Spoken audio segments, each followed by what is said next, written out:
Bem-vindos a mais um Sob Escuta especial. Estamos a entrevistar os principais candidatos à presidência da República. Hoje conversamos com Catarina Martins. Bem-vinda. Catarina Obrigada. Martins, disse numa entrevista que sente que à esquerda é a pessoa que está mais bem posicionada para fazer pontes entre campos que têm dificuldades em dialogar. Na consulta interna que fez há pouco tempo, o LIVRE deu a oportunidade de os participantes escolherem outro candidato presidencial que não Jorge Pinto. 17,63% preferiram António José Seguro e Catarina Martins teve apenas 4,9% dos votos. Isso não mostra que é António José Seguro o melhor candidato para federar a esquerda? Bem, bom dia antes de mais, muito obrigada pelo convite. António José Seguro não se apresenta e não quer ser um candidato de esquerda nestas eleições. E eu respeito muito a posição do António José Ele Seguro. disse que é da esquerda moderna. Não, mas ele apresenta-se a estas eleições. Repare, É candidato apoiado pelo PS. Nós temos um governo de direita, que aliás tem feito acordos à extrema-direita, e aqui eu acho que a questão que se coloca do ponto de vista presidencial é se nós achamos que precisamos de ter na presidência ou não alguém que se afirme claramente à esquerda e alguém que, cumprindo naturalmente os deveres de lealdade institucional e trabalhando para que as instituições possam funcionar da melhor forma possível, traga uma mundividência diferente do governo, que possa ajudar a equilibrar a nossa democracia, possa ajudar a equilibrar a forma como o país é ouvido. António José Seguro começou esta campanha eleitoral lembrando que apoiou Passos Coelho, na altura da Troika, dizendo que o faria novamente e indo até publicamente estar com apoios da área de Passos Coelho. O que eu acho, devo dizer, perfeitamente legítimo. Ou seja, não acho que deva haver uma espécie de julgamento moral, como se existisse uma posição política moral boa e outra moral má. Nos campos normais da decência isso não existe.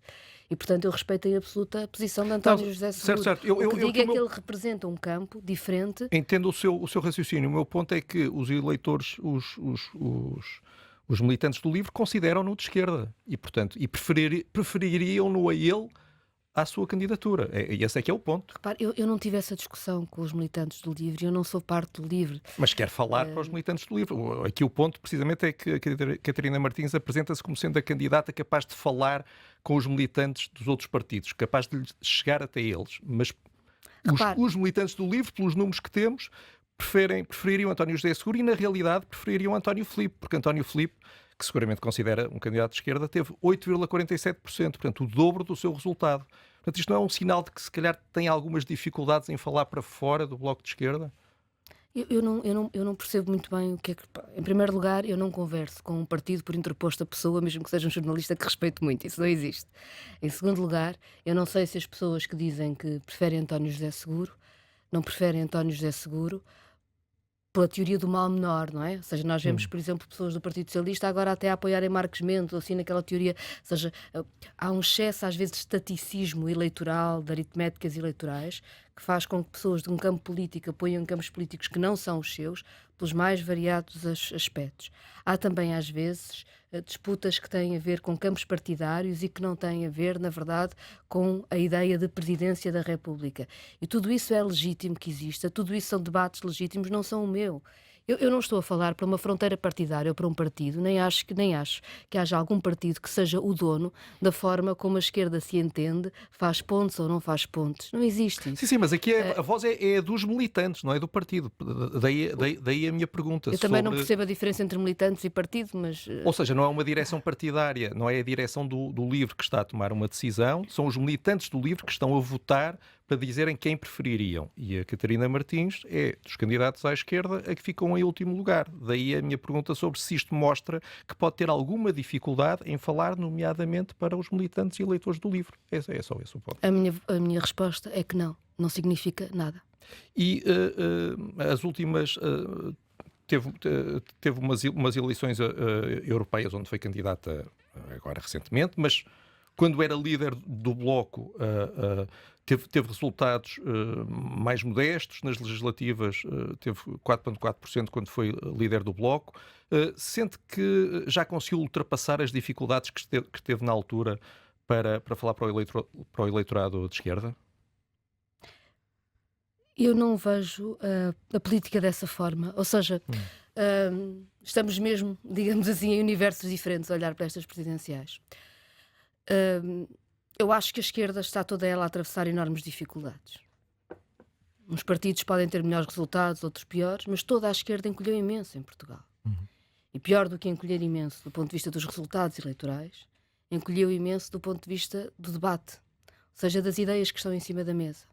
E isso é muito preocupante. Temos um país que está a fazer o debate político quase sempre nos termos da direita e mesmo da extrema-direita. E a política não é um resultado eleitoral. A política é a disputa que nós fazemos sobre a sociedade que nós queremos ser, sobre como é que nós nos vemos como comunidade. E eu acho que a minha experiência muito concreta, a ter feito pontes com esquerda muito diversa, que aliás não foi determinada por militantes de um partido, mas até por uma força popular que no país tinha essa esperança e quis isso, essa experiência me dá condições que mais ninguém tem. Está a referir-se que aos anos da Troika, a movimentação, é isso?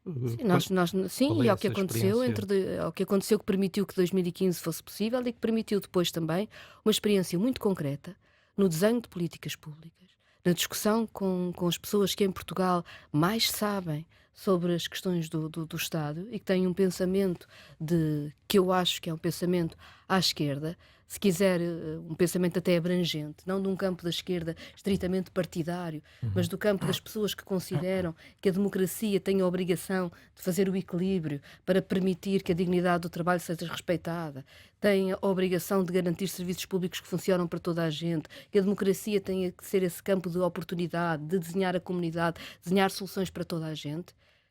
Eu sou a pessoa que tem essa experiência, que o fiz e que me proponho a fazer novamente de uma forma diferente, porque as presidenciais não são legislativas. E eu não sei se participou nas conversas para convencer Sampaio da Nova a avançar agora. Marisa Matias, na convenção do Bloco, disse ao Observador que essas conversas não correram bem, não foram bem conduzidas. O que é que falhou?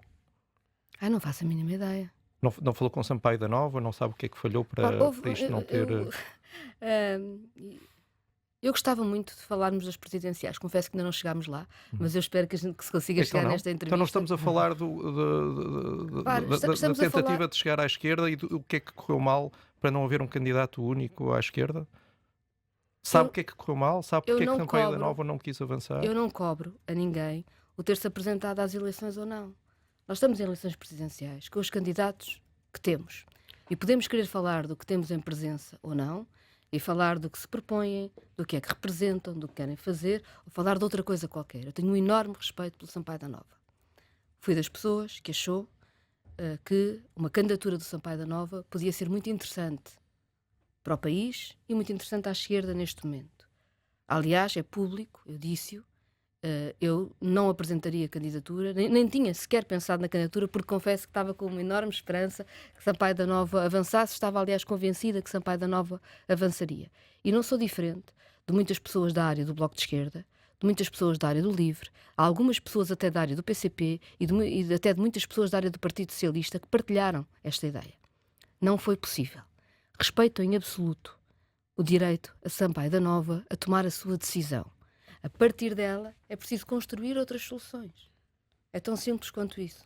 E Catarina Martins falava aí há pouco, se não entendi mal, de algum saudosismo até do período da geringonça, creio que era isso que se referia. Recentemente, Pedro Nuno Santos escreveu num artigo para assinalar os 10 anos da geringonça e reconheceu que a esquerda não esteve bem nas políticas migratórias. Segundo ele, o país não estava preparado para receber mais de 1 milhão de pessoas em cerca de meia dúzia de anos. Concorda com isto? Não. Eu não poria assim. Em primeiro lugar, só dizer que eu não tenho saudosismo, mas aprendo. Ou seja, acho que há uma diferença entre ter saudosismo ou aprender com o país, com o que se faz em cada momento. E eu tenho a firme convicção de que, já o disse aliás e repito, a esquerda não reganha um espaço político, não conquista um espaço político por afirmar uma espécie de autoridade moral política democrática. A esquerda pode reganhar espaço político se souber dar respostas concretas à vida das pessoas. E, na altura, lutou-se por respostas muito concretas, de salário, de pensão, de resposta a problemas reais que o país tinha e resolveram-se. E resolveram-se imensos problemas. Entre 2015 e 2019, aliás, mudou-se os termos também do debate da política. Vivíamos num tempo em que se dizia aumentar o salário mínimo em Portugal é impossível, a economia colapsa. Agora toda a gente acha que o salário mínimo tende a aumentar todos os anos e essa exigência foi conseguida na altura. Lembro-me de haver quem dizer era o que mais faltava se o filho de um banqueiro pode ter manuais escolares gratuitos na escola. E com base neste argumento, negavam-se os manuais escolares gratuitos a toda a gente. E quando começava o ano, uma família que tivesse 2 filhos no ensino secundário estava a gastar 500 euros em manuais escolares. E isso acabou. E os manuais escolares hoje são gratuitos para toda a gente. Ou seja, em várias esferas da vida, mudou-se. Hoje discutimos se os salários e as carreiras da função pública são maus, e são, mas não discutimos cortá-los. Hoje discutimos se as pensões são ou não baixas e as generalidades são muito baixas, mas não discutimos cortá-las. Entre 2015 e 2019, a esquerda ganhou e a esquerda foi capaz de conquistar o país porque mudou em concreto a vida das pessoas. E essa é a aprendizagem que eu tiro, não é nenhum saudosismo, é saber do que se fez. Sobre a imigração, onde eu acho que há um problema de modelo, é de modelo económico. Nós não podemos ter um modelo económico que é baseado nos baixos salários e, quando a economia cresce, ficarmos muito chocados por termos imigração. Os imigrantes não são culpados do modelo errado da economia de Portugal. Portugal é que erra quando acha que pode ter uma economia baseada em baixos salários. Nós precisamos de imigração para a nossa economia, como todos os países da Europa. E, portanto, é bom, aliás, abandonar as ideias de que podemos viver em ilhas. Mas é verdade que há uma certa pressão migratória em determinados setores e uma pressão migratória que põe as pessoas que imigram para Portugal numa situação de enorme fragilidade porque feita de setores que pagam muito pouco. É assim na agricultura, é assim no turismo, e isso cria pressão. Acresce que os serviços públicos portugueses, em vez de se reforçarem para responderem à população de que precisam, seja nacional ou não nacional. Ou seja, quando nós decidimos, por exemplo, que vamos ter muito mais produção agrícola numa determinada zona do Alentejo, temos de compreender que nacionais ou estrangeiros vai viver lá mais gente. O que quer dizer que os serviços públicos têm de ser capazes de responder à população que realmente lá habita e não à população que habitou há muitos anos. O não ter feito isso, o não ter tido a capacidade, ter os serviços públicos fortes para responder, criou problemas. Para mim, um exemplo que eu acho que fica claro na cabeça das pessoas é: eu estive há uns anos com trabalhadores agrícolas no Alentejo, imigrantes que não falavam português. E uma das coisas que me diziam é que queriam aprender português. Porquê é que eles não aprendiam português? Porque os cursos de português que eram oferecidos eram nas horas em que eles estavam a trabalhar. E pior do que ser nas horas em que eles estavam a trabalhar, nos meses das colheitas. Ou seja, não só era num horário impossível, como era nas alturas em que eles estavam mais cansados, exaustos. E como qualquer um de nós sabe, se estiver exausto, não consegue estar a aprender ao mesmo tempo. É impossível. Como é que Portugal, se precisa das pessoas para a economia, não se organizou para fazer coisas tão básicas como permitir que as pessoas aprendessem português fora das horas de trabalho e na altura em que o pudessem fazer? E eu acho que Pedro Nuno Santos, ao não fazer a pergunta assim, e ao fazer a pergunta de outra forma, tenta a via mais simples, digamos assim, que vai mais ao encontro do senso comum que a extrema-direita foi plantando no país, mas com que eu não concordo. Ele dá o exemplo das creches. Ele diz que, por exemplo, as creches dá um exemplo de um dos serviços do Estado que está pressionado pelo aumento da imigração. Mas repare, as creches já estavam pressionadas antes. As minhas filhas são adultas e eu tive que pagar creche, porque não havia creche pública. Ele aqui está errado nesta observação. Não estou a dizer que está errado. Está a ceder e tal. Se fosse, vamos colocar a questão assim, se fosse alguém do PSD ou do CDS ou do Chega, mas vá, do PSD ou do CDS a dizer isto, a Catarina Martins ia dizer que estava a ser influenciado pelo discurso do Chega. Nós temos dois problemas aqui. Pedro Nuno Santos está a ser influenciado pelo discurso do Chega. Nós temos um problema. Eu não li o artigo do Pedro Nuno Santos, confesso. E, portanto, não vou dizer coisas muito determinadas sobre o que está lá escrito, porque, aliás, pode haver descontextualização das minhas palavras ou das dele e criar pretensos problemas onde eles não devem existir. O que eu digo é, eu teria muito cuidado com todas as afirmações que parecem colocar um ónus sobre o que se passa nas pessoas e não questionam o modelo de economia que nós temos. Muito bem, está percebido, Catarina Martins, para conseguirmos ir a mais temas. Íamos passar agora digamos assim, para uma área de mais dos poderes presidenciais. O Jorge Pinto, nós não temos uma opção com o LIVRE, mas já vai perceber, anunciou que dissolveria o Parlamento no caso da direita fazer uma revisão drástica da Constituição. Faria o mesmo? Eu percebo o receio, percebo que a preocupação é muito justa, não percebo exatamente qual é a proposta, mas seguramente, entretanto, terei a oportunidade de perceber melhor. O que Jorge Pinto diz é que, caso a direita fizesse uma revisão drástica da Constituição, que ele dissolveria o Parlamento por considerar que... Não, eu percebo a ideia política, não, ou seja, do ponto de vista formal é que eu não sei exatamente como é que isso pode ser feito. A ideia política eu percebo e, como digo, acho que... Não tinha respaldo constitucional, não consegue perceber como é que tem respaldo constitucional. Pode ter, eventualmente, é um pouco complexo, não sei. Tenho humildade suficiente para perceber que a ideia política... Eu percebo a preocupação política, percebo a bondade da ideia, percebo a necessidade absoluta de defender o equilíbrio de um Estado de Direito democrático. Não sei exatamente, do ponto de vista formal, qual é o mecanismo e, portanto, também não... Mas que, repare, também não sou eu que proponho isso, portanto não sou eu que tenho que explicar o mecanismo, embora perceba a bondade política da ideia. Jorge Pinto, e esta prometo que é a última que cito, Jorge Pinto, também disse Pode que... citar às vezes se quiser, não tenho se o Chega problema. conseguisse uma maioria absoluta, teria mesmo de lhe dar posse para cumprir a Constituição. Nesse caso, Catarina Martins daria posse a André Qualquer Ventura? Presidente da República tem que dar posse à maioria, ao Governo como que tem a maioria parlamentar. O que eu digo e repito é que se eu for eleita à presidência da República, o Chega nunca terá votos para chegar a um governo, porque quer dizer que a esquerda está a fazer o seu trabalho. Não é necessariamente igual. Em 1991, por exemplo, Mário Soares venceu as presidenciais em janeiro com 60% dos votos e a 6 de outubro do mesmo ano, Cavaco Silva venceu as legislativas com mais de 50%. Eu peço imensa desculpa, tenho enormes divergências com Cavaco Silva, tive a vida toda, faço parte da geração que lutou contra as propinas, que teve de fugir das cargas policiais que Cavaco Silva ordenou contra nós.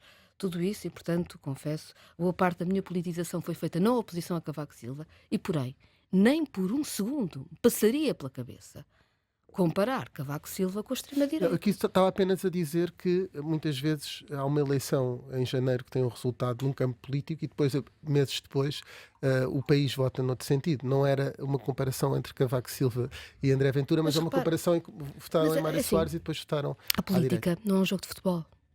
Isto não é um campeonato em que uma vez ganha um clube e outra vez ganha outro. É uma disputa sobre as ideias do país, a ideia da comunidade.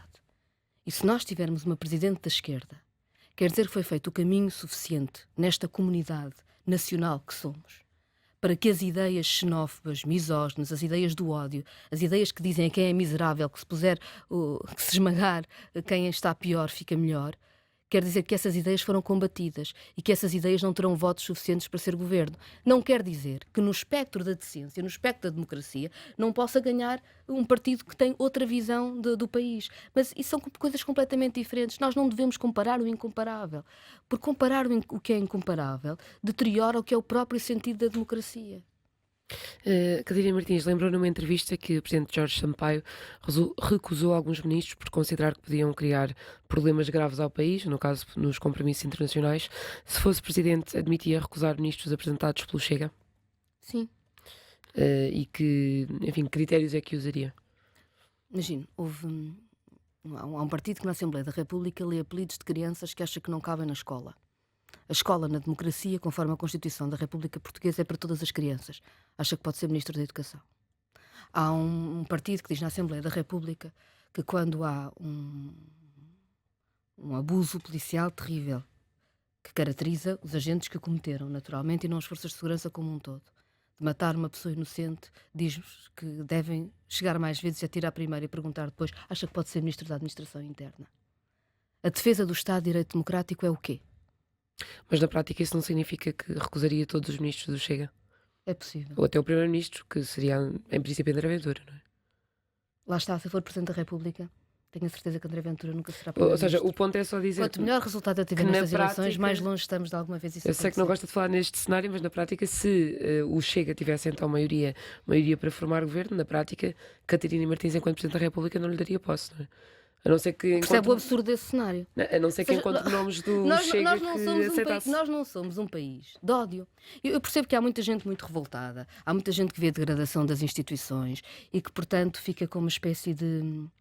Aliás, é um sentimento que está estudado. Recentemente até estive na apresentação de um estudo a nível europeu que explica um pouco até como as jovens gerações, com a falta de perspectiva de virem a ter, nomeadamente os homens, porque lhes é, do ponto de vista, digamos assim, da nossa sociedade em que vimos, lhes é dito que o seu perfil de sucesso é um determinado perfil, mas depois o perfil que lhes é dado na sociedade de provedores à família, etc., é-lhes negado pelas perspectivas de salário e de carreira. E depois há um discurso de extrema-direita que lhes vem vender, é verdade, tu vais ter sempre um salário miserável, mas se pelo menos puderes ganhar mais do que a mulher que está ao teu lado, ou puderes ganhar mais do que uma pessoa que não é branca, tu que és branco, já tens algum sucesso na vida. Isto é o que está a ser vendido. Isto é o que tem de ser combatido. E eu acho que o nosso país não é feito assim. Eu acho que a generalidade das pessoas deste país não vivem com vontade de dizer, pronto, a minha vida é horrível, mas pelo menos é melhor que a do vizinho do lado. A maior parte das pessoas do meu país junta-se em comunidade para resolver problemas. E se nós, quando nos vamos a eleições, soubermos usar o melhor que temos para resolver problemas, vamos fazer. Há uma coisa que eu recuso. Eu não estou nestas eleições para discutir a inevitabilidade de um governo do Chega. Eu estou nestas eleições para defender a decência e a democracia em Portugal. E essa pergunta é uma pergunta que é feita vezes sem conta e é a pergunta para alimentar essa inevitabilidade. E eu recuso. Do ponto de vista jornalístico, tendo em conta a tendência... Dá audiências, é errada. Vai-se voltar contra os jornalistas. Porque eu vos garanto que o primeiro alvo das forças autoritárias, das forças indecentes, das forças que não convivem com a democracia é a liberdade de imprensa, é a liberdade de expressão. O primeiro alvo são os jornalistas. Mas não é por causa das audiências, tem a ver com a tendência de crescimento, como deve imaginar.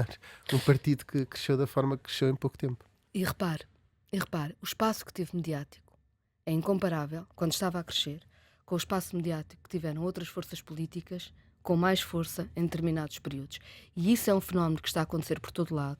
É um fenómeno que eu sei que não vem necessariamente da imprensa tradicional, que começa, aliás, com a pressão que é feita por tecno-oligarcas que, na verdade, mandam na distribuição de conteúdos e que estão a promover esse tipo de forma dos conteúdos circularem. O que eu chamo a atenção é que a democracia não é só defendida pelos partidos, não é só defendida pelos responsáveis políticos que se candidatam a eleições da Presidência da República, ou seja qual for.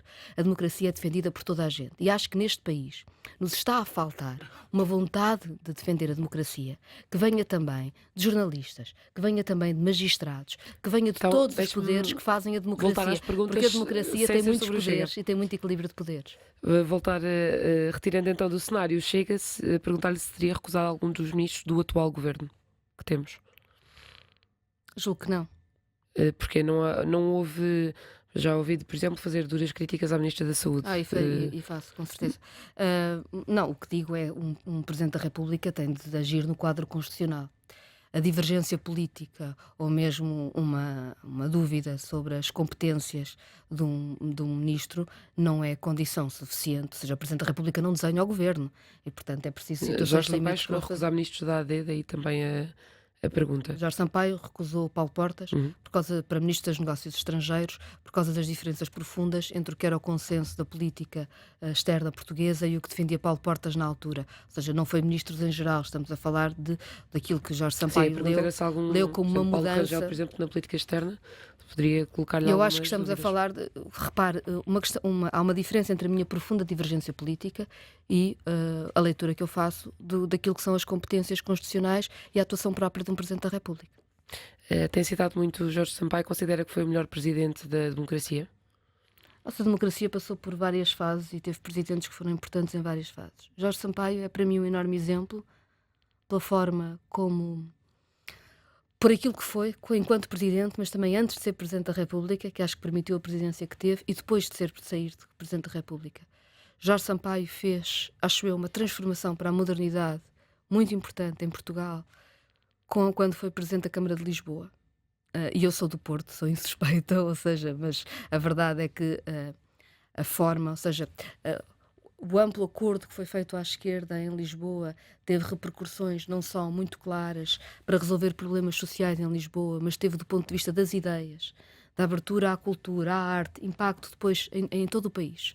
E, portanto, Jorge Sampaio fez um trabalho muito importante a mudar Portugal, a trazer Portugal para a modernidade.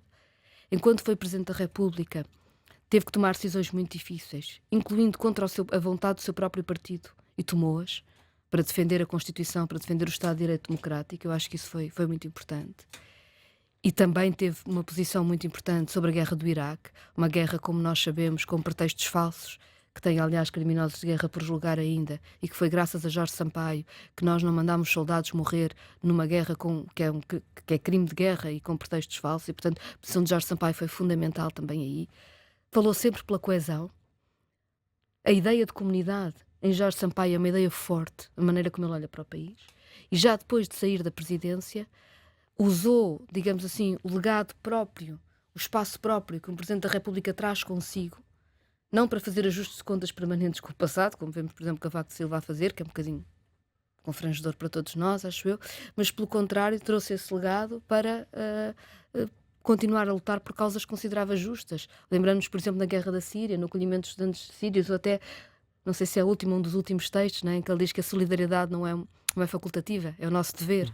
A forma de olhar a comunidade teve todo um percurso extraordinário. Tem ideia de porque é que na recandidatura de Jorge Sampaio o Bloco na altura apresentou o Fernando Rosas em vez de apoiar Jorge Sampaio? Tinha a ver com alguma avaliação diferente que o partido fazia do Não faço a mínima ideia, nem sequer era do partido na altura. Sim, não tive nesse perguntava-lhe debate, só peço se tinha ideia não, de se havia uma avaliação não faço mais ideia. negativa na altura. Um dos temas desta campanha está a ser o pacote laboral, e vai continuar, vem a greve geral. O Bloco, na sua liderança, isto sim foi na sua liderança, teve precisamente uma polémica laboral. O que aconteceu foi que, depois dos maus resultados nas legislativas de 2022, com a diminuição muito significativa da subvenção pública, o partido decidiu cessar 3 comissões de serviço. As comissões de serviço são vínculos laborais especialmente precários.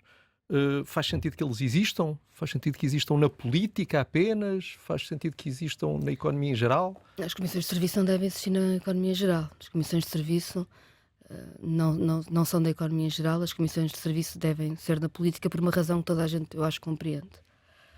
Quando há eleições e há mudança da relação de forças, há deputados que não são eleitos, há gabinetes de governo que param nesse momento, é normal. E quem trabalha nessas circunstâncias também perde o posto de trabalho, ou seja, porque os eleitos têm pessoas com quem trabalham naturalmente, direta, indiretamente, ou seja, ninguém está à espera que se diga que quem trabalha, por exemplo, num gabinete de um governo, o governo cai e o gabinete do ministro continuava todo ele com um contrato de trabalho. Não existe. Eu sou contra as comissões, ou seja, eu acho que sou contra a precariedade do trabalho, mas encaro a atividade política como uma exceção própria do regime democrático, porque nós não podemos ter um regime em que as pessoas permanecem nos cargos para lá da vontade popular, do espaço político que representam, ter ou não capacidade para isso. Uma das trabalhadoras dispensadas era, enfim, sabe perfeitamente isto, não é? Era mãe há 9 meses, outra era mãe há 2 meses e estava em licença de maternidade. Uma delas notou que acabaram 3 comissões de serviço, ficaram 3. Não acabaram 3 comissões de serviço, eu não sei onde é que vem esse número. Acabaram muitíssimas mais comissões de serviço nessa altura. Pronto, então, muito bem. Não sei sequer de onde é que vem esse número. Houve 3 que continuaram. Segundo esta trabalhadora, quem continuou foi, estou a citar a trabalhadora, um homem e 2 mulheres sem filhos com toda a disponibilidade. Essa antiga trabalhadora dispensada, acrescentou o seguinte: as recém-mães não podem viajar, não trabalham 60 horas por semana, não apagam fogos às 11 da noite ou ao domingo, não respondem de imediato às mensagens e e-mails. Portanto, ela terá ficado com a sensação de que a disponibilidade foi um dos motivos para escolher quem manter e quem dispensar. Foi? Lamento imenso que tenha ficado com essa... ou seja, repare, eu já falei sobre isso na altura, depois a seguir voltou outra vez, já li coisas absolutamente absurdas, sobretudo respeito muito as pessoas que se sentiram magoadas. Na verdade, nós não dispensámos as pessoas com tão pouco tempo de maternidade. O que nós fizemos foi as suas comissões de serviço acabaram e encontramos uma forma de lhes fazer um outro contrato para que não ficassem imediatamente numa situação de desemprego. Portanto, tiveram um tratamento que eu percebo que, para que seja duro na mesma, não estou a defender, mas diferente das outras pessoas, precisamente por causa da situação terem sido mães há pouco tempo. A solução não foi o fim das comissões de serviço como foi para as outras pessoas. Mas elas continuaram a trabalhar? Durante algum tempo continuaram, nós encontramos uma solução, não foram substituídas por ninguém, pura e simplesmente nós elegemos muito menos pessoas, houve muitas comissões de serviço que acabaram. Mas continuaram a trabalhar? Eu devo dizer que eu trabalho todos os dias. Mas continuaram a trabalhar no partido? eu sei que nós encontramos soluções para proteger o máximo possível durante o tempo Não, eu que percebo, era fizeram um possível. contrato de trabalho de 8 meses, mas elas continuaram a trabalhar nesses 8 meses? Eu presumo que sim, ou seja, não... para Não, mim, eu digo isto porque uma das trabalhadoras disse, foi-nos proposto um falso contrato de trabalho a termo. Portanto, o Bloco de eu Esquerda... estou a tentar perceber só uma coisa. o Bloco Foi de feito um Esquerda- contrato e elas continuaram a trabalhar, ou foi feito um contrato apenas para receberem o dinheiro correspondente à indenização e nesse período não estiveram a trabalhar?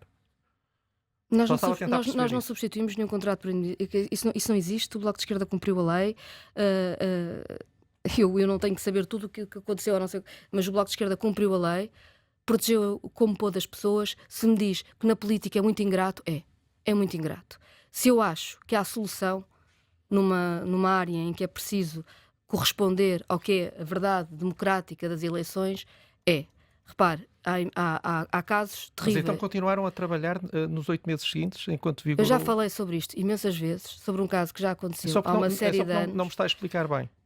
Elas trabalharam, o Bloco fez um contrato de 8 meses depois de acabar com as comissões de serviço. Nesses 8 meses, elas estiveram a trabalhar no partido?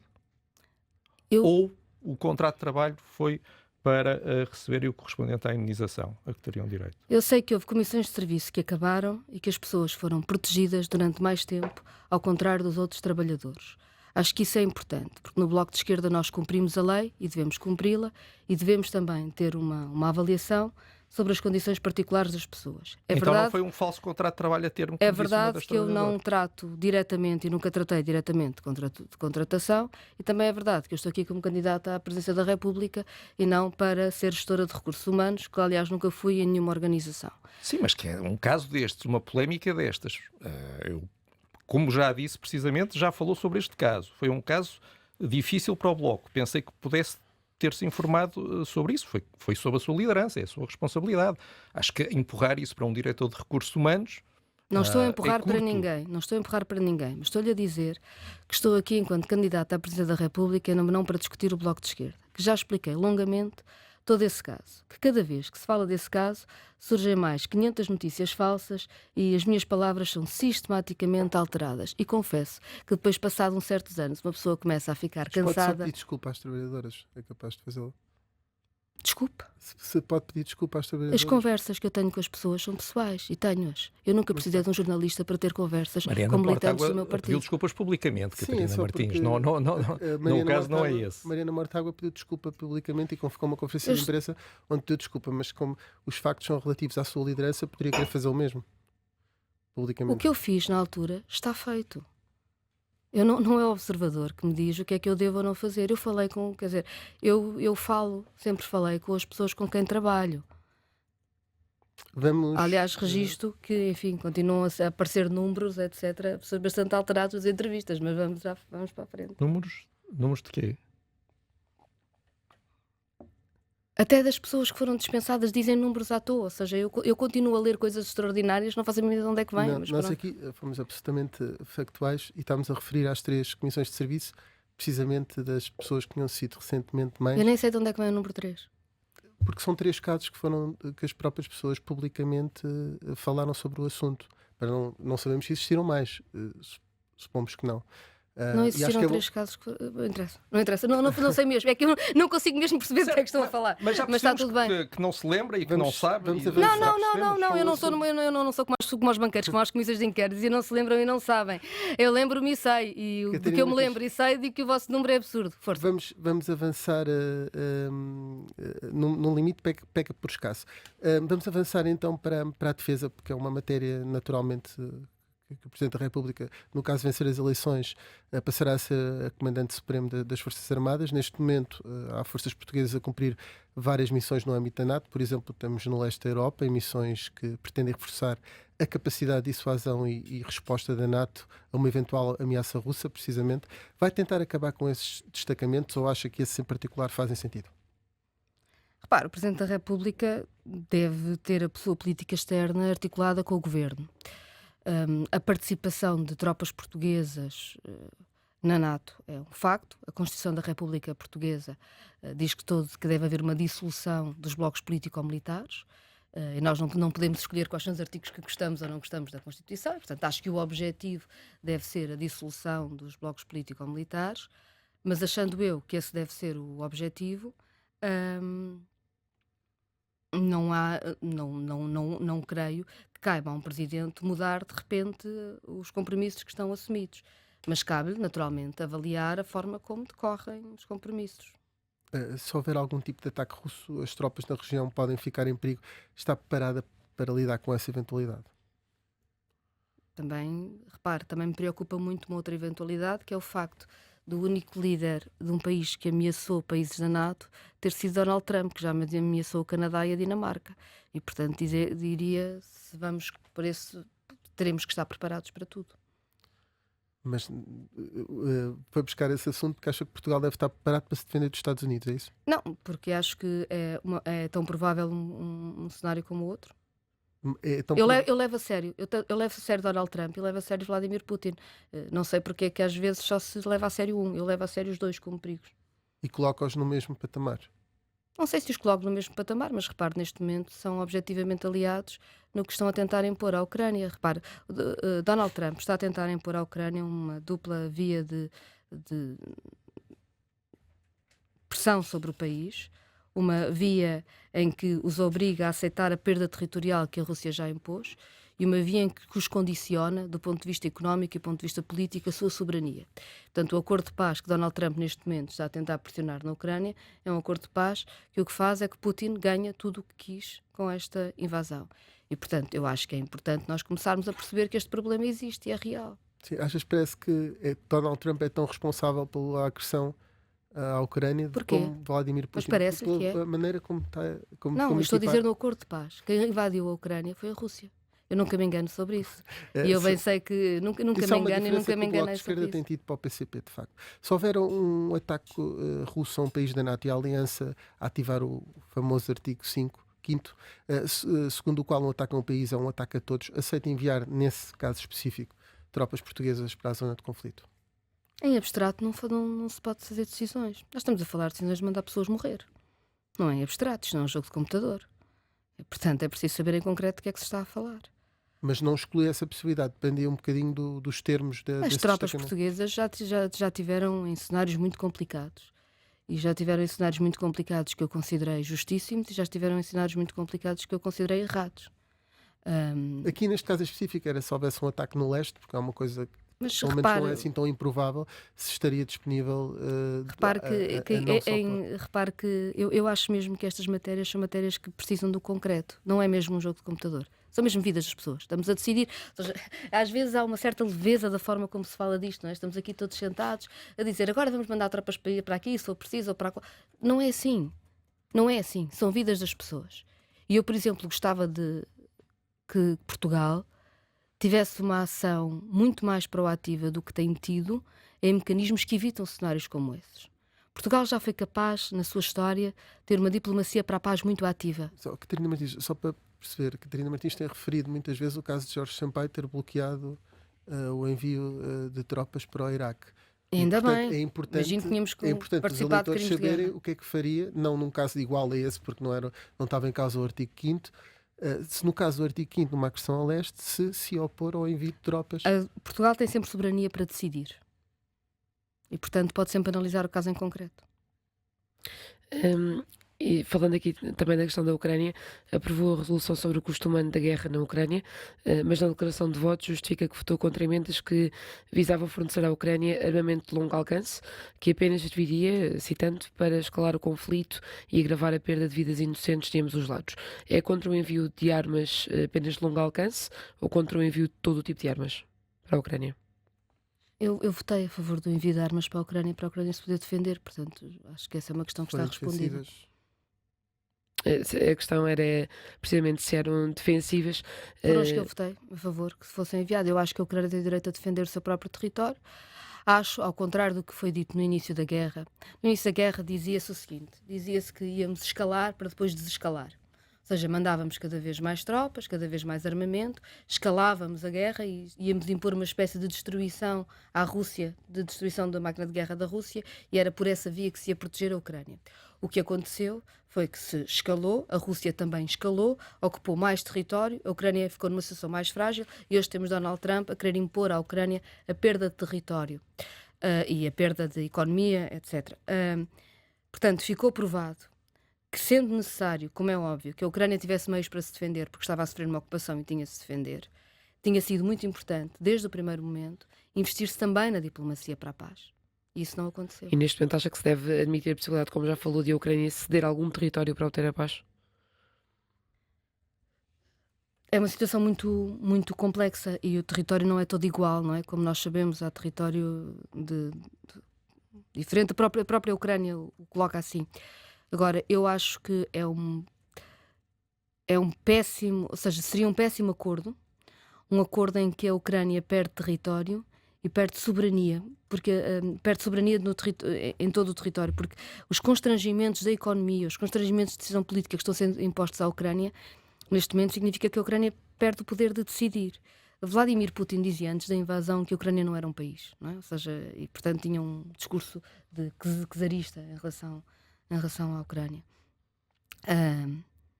E eu acho que esse discurso não ficará comprovado se nós não deixarmos que a Ucrânia seja viável.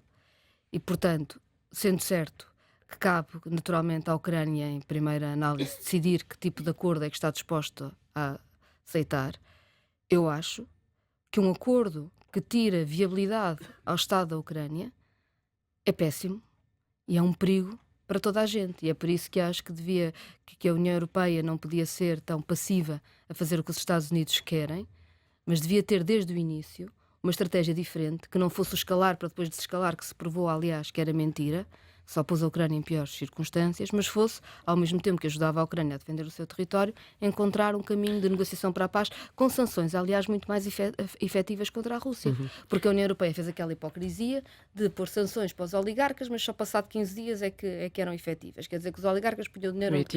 Portugal continuou com vistos de gold russos alegremente e repô-los há pouco tempo. Aliás, o investimento russo em Portugal aumentou 49% neste período.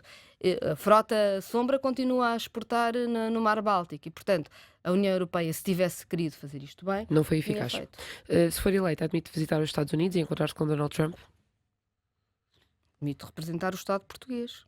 E o Estado português representa-se em todo o mundo.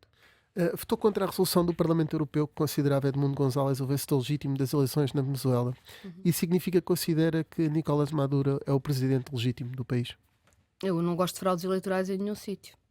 Mas repara, o facto de se achar que há um entorce do processo eleitoral, que há, aliás, perseguição, como sabe, os partidos comunistas e socialistas na Venezuela foram proibidos. Não é? Fala-se muito da oposição de direita, mas fala-se pouco da oposição de esquerda, que também é perseguida e que também foi proibida e com quem também existe. E, portanto, o problema é que umas eleições que não são reais, não se pode dizer que o vencedor é aquele que a União Europeia lhe apetece que seja. O que nós temos que dizer é que precisamos de um quadro em que haja eleições legítimas. E isso é verdade na Venezuela, é verdade para Moçambique, é verdade para todo lado, é verdade contra o gerrymandering que está a ser feito nos Estados Unidos. A verdade eleitoral é uma coisa muito importante. E quando há fraude eleitoral, o nosso papel não é dizer que nós queremos que o vencedor seja outro qualquer.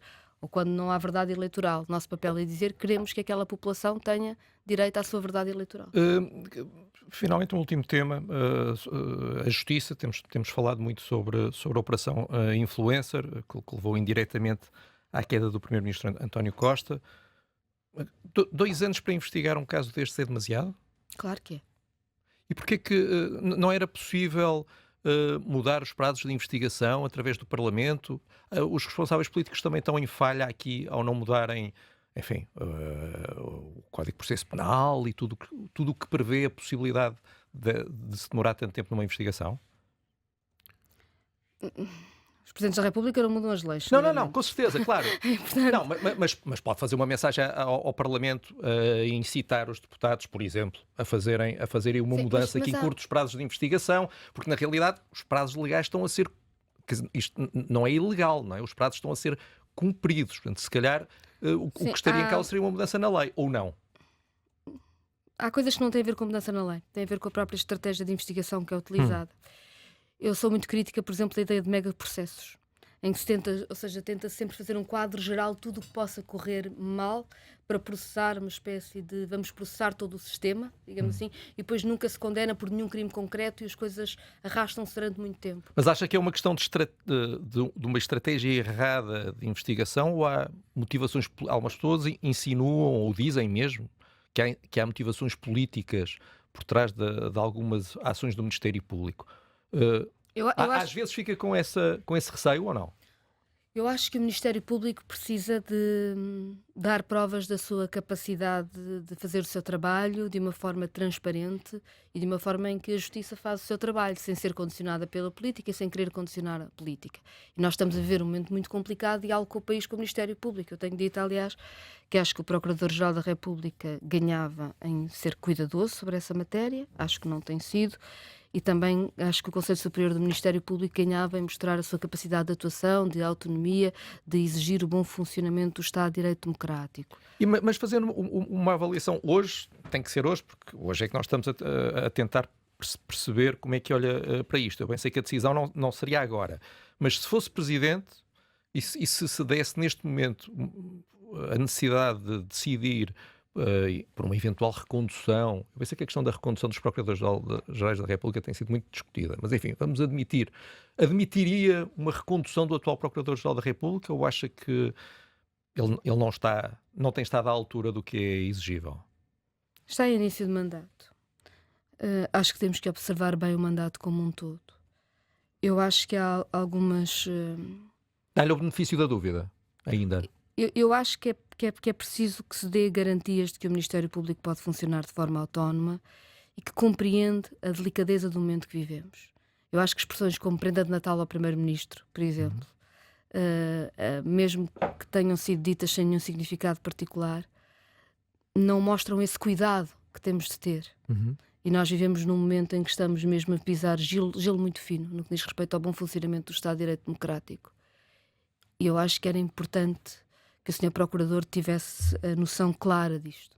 Catarina Martins, muito obrigado. Foi mais um Sob Escuta especial. Nós estamos a entrevistar os principais candidatos às eleições presidenciais de 2026. Voltamos em breve.